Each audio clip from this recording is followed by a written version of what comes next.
आगे की एक खबर आपको मैं बताता हूं, है हमसे काफी दूर की, लेकिन इसका ये जो जेनजी वाला कनेक्ट है ना, जो नेपाल से जेनजी आपने शुरू किया, हमारे यहां भी बहुत लोगों का शगल हो गया है जेनजी बोलना। मेक्सिको में, दक्षिण अमेरिका में, मेक्सिको में वहां पर जेनजी के नाम पर आंदोलन हो गया और गुस्सा भड़का जा रहा है। ये लोग जो है सड़कों पर उतर के, ये देखिए कैसे पुलिस के साथ इनकी सीधी भिड़ंत हो रही है इसमें। और इसमें खबर मैं आपको बताऊं, जितने लोग घायल हुए हैं 90% पुलिस वाले हैं। इतना गुस्सा है लोगों का वहां पर। और इनका आरोप क्या है? यह है राष्ट्रपति क्लाउडिया शिनबाम, उनके खिलाफ प्रदर्शन हो रहे हैं। पुलिस और प्रदर्शनकारियों के बीच हिंसक झड़पों की बहुत सारी तस्वीरें आ रही हैं और ये गदर जैसा है कुछ, और आपको नेपाल में जो हुआ उसकी याद दिलाता है। इस प्रदर्शन में हुडी वाले जो ना पहन करके जो अपना चेहरा छुपाते हैं, वो वाले युवा जो हैं भारी तादाद में दिख रहे हैं। और बहुत सारे शहरों में इस विद्रोह की आग फैल गई है। किस नाम पर? ये करप्शन है साहब। हमारे यहाँ पर क्राइम बहुत है, हत्याएं बहुत होती हैं। पहले एक ग्रुप जो है वो प्रदर्शन कर रहा था, अब बड़ी तेजी के साथ इसमें तमाम शहरों के लोग जो हैं वो जुड़ गए हैं। अच्छा, मेक्सिको जो है वो कोई बहुत आइडियल कंट्री नहीं है, ना वो ना लोकतंत्र के मामले में, ना कानून के मामले में। और ड्रग्स एक बहुत बड़ी बीमारी है। और वहाँ की जो सत्ताधारी लोग हैं, या मतलब जो पॉलिटिक्स है, वो पूरी पॉलिटिक्स भी ये ड्रग माफियाओं के चंगुल में, कार्टल नाम दिया आपने, बिल्कुल ठीक कहा। तो वो सब कुछ वहां हो रहा है। और ये देश की पहली महिला राष्ट्रपति हैं क्लाउडिया शिनबाम, इनसे ये नाराजगी है। हालांकि जो वहां पर पोल वगैरह होते हैं वो बताते हैं कि ये महिला बड़ी पॉपुलर है ये काम में। लेकिन अचानक से ये जो आग भड़की है ना ये विद्रोह की, इससे ये संदेह फिर होता है कि पीछे कोई और लोग खड़े हैं।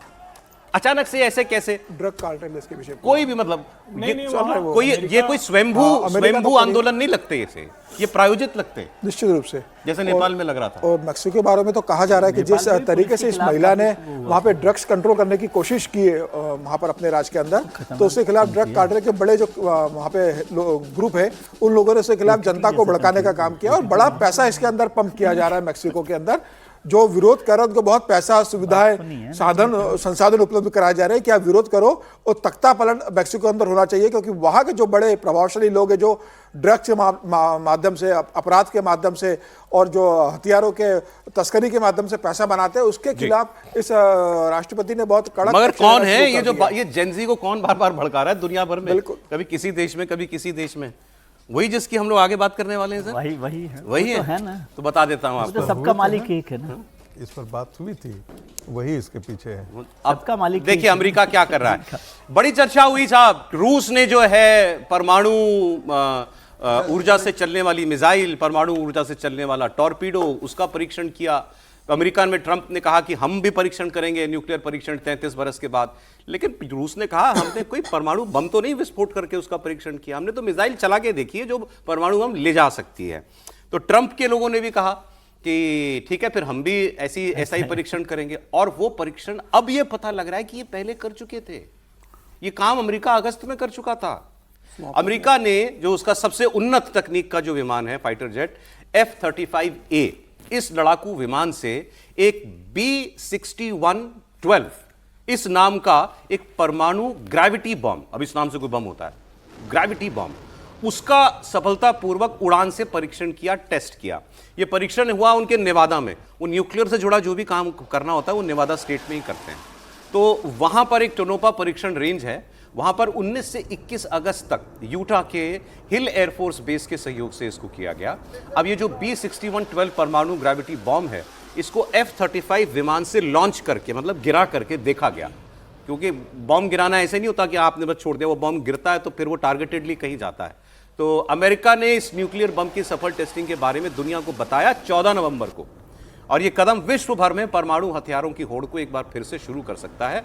और ये और बता दूं आपको, ये जो बम इन्होंने टेस्ट किया, ये हिरोशिमा नागासाकी पर जो बम गिरा, हिरोशिमा का जो बम था, उससे 24 गुना ज्यादा शक्तिशाली जो है वो बताया जा रहा है।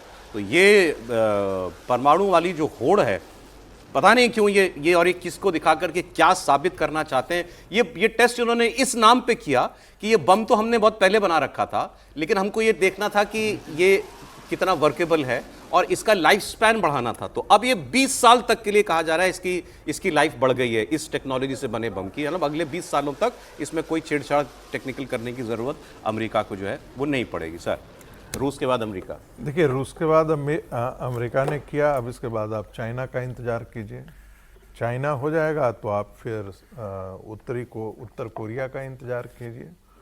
अब अमेरिका क्या कह करके दूसरे देशों पर प्रतिबंध लगाएगा कि परमाणु अप्रसार संधि पर हस्ताक्षर किया गया है, उन देशों पर भी क्या ऐसा सवाल नहीं उठेंगे कि वो कल जाकर के परमाणु अप्रसार संधि से वो बाहर निकल के आए? कल ये दबाव उन पर नहीं पड़ेगा क्या कि जो CTBT साइन किया गया था उससे वो बाहर निकल करके आए? ये भारत का मामला नहीं है, पूरी दुनिया के लिए है। जब CTBT साइन हुआ था, जब परमाणु अप्रसार संधि साइन किया गया था, तब भी ये था कि परमाणु युद्ध से किसी का भला नहीं होने वाला है, इसलिए इसका प्रयोग तो किया ही नहीं जाना चाहिए। अब ऐसी स्थिति में यदि अमेरिका ने टेस्ट किया है तो इसका क्या कारण हो सकता है? सिर्फ यही बताने के लिए ना कि हम शक्तिशाली देश हैं, अब पुतिन के सामने रखने के लिए कि हम चाहें तो हम ये कर सकते हैं। सर, ये तो दोहरापन, उन्होंने एक तो दोहरापन बताया किया ना। आप पुतिन को दोष दे रहे थे कि उसने मिसाइल टेस्ट किया। अरे तुम तो ये तो पहले कर चुके थे, बताया नहीं था। पुतिन ने मिसाइल टेस्ट नहीं किया था, न्यूक्लियर सबमरीन को सिर्फ काला सागर में उतारा था। उन्होंने ये नहीं किया था कि उसको मिसाइल टेस्ट किया था। और न्यूक्लियर सबमरीन तो उतरते रहता है, ऐसा कोई तो है नहीं। उसका प्रयोग उन्होंने नहीं किया था, लॉन्च नहीं किया था, उसकी टेस्टिंग नहीं की थी। तो ये अमेरिका कहीं ना कहीं ये पहले से करना चाहता था, इस टेक्नोलॉजी का इस्तेमाल करना चाहता था, एक बहाना उसने ढूंढा। इस सब के पीछे है क्या? रूस और यूक्रेन की जंग, और वो जंग कम होने की बजाय और भीषण होती जा रही है। अब पुतिन की सेना ने एक बार फिर यूक्रेन के ऊपर बहुत करारा हमला किया है। 3 मिसाइल्स और 135 ड्रोन्स, इनसे बमों की बरसात कर दी है। इनके पास किंजल बैलिस्टिक मिसाइल्स हैं, बड़ी घातक, रूस के पास। उससे इन्होंने यूक्रेन के कई शहरों पर बिल्कुल कयामत ला दी। और टारगेटेडली अब ये शहरों पर, रिहायशी इलाकों पर, वहां के ऊर्जा संयंत्रों पर हमला कर रहे हैं, क्योंकि सर्दियां चल रही हैं। इस ताज़ा हमले में 9 लोगों की मौत हुई है, 53 लोग घायल हैं, कई इमारतें पूरी तरीके से बर्बाद हो गई हैं। रूस की सेना यूक्रेन के साउथ ईस्ट ज़ैपोरिज्जिया में बहुत तेजी के साथ आगे बढ़ रही, क्योंकि मकसद तो जमीन कैप्चर करना है ना ज़्यादा से ज़्यादा। इस दौरान रूसी आर्मी ने 2 बस्तियों पर कब्जा कर भी लिया है। 9 नवंबर से अब तक रूस ने यूक्रेन के अलग अलग शहरों में 1000 से ज्यादा मिसाइलें जो हैं वो लॉन्च की हैं। उधर यूक्रेन भी पलटवार कर रहा है। जवाबी हमले के बाद रूस की एक तेल रिफाइनरी को बंद करना पड़ा है, और यूक्रेन ये दावा कर रहा है कि उसने रूस के 4 S-400 डिफेंस सिस्टम को भी तबाह कर दिया है। 2 रडार सिस्टम उसने रूस की तबाह किए हैं। ये सब दावे होते हैं, पता नहीं इसमें कितनी सच्चाई होती है।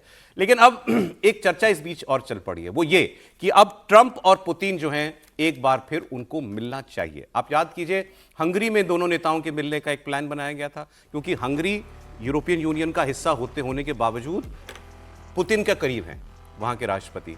तो वो एक लोकेशन डिसाइड की गई थी, यहां पर मिलेंगे। पहले अलास्का में मिले थे हंगरी, पहले सोवियत यूनियन जी, लेकिन फिर ट्रंप ने मना कर दिया कि पुतिन जब कोई बात सुनने के लिए तैयार नहीं है तो हम मिलकर क्या करेंगे, तो अब मैं अपना टाइम बर्बाद नहीं करना चाहता। लेकिन अब फिर से ये बात उठने लगी है कि इस विवाद को सुलझाने के लिए ट्रंप और पुतिन को साथ बैठना ही पड़ेगा, और कोई रास्ता इसका फिलहाल नहीं। हर्षवर्धन जी। नहीं, मुझे लगता है कि ये सबसे स्वाभाविक और सबसे बेहतर तरीका होगा।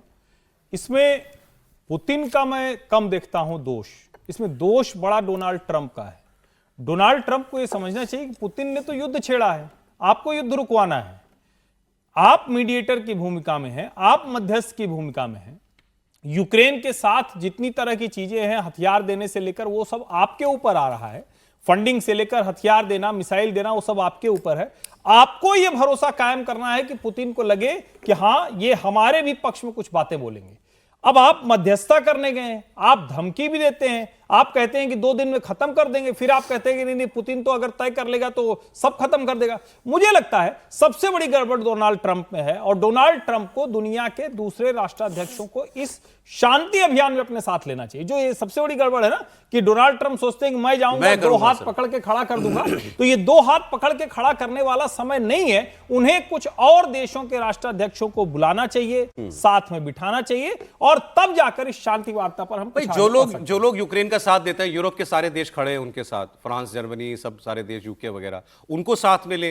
भारत जैसा जो बड़ा मुल्क है, देश है, जो जिसकी दोनों सुनते हैं, वो उनको यूरोपियन बुलाएं। यूनियन के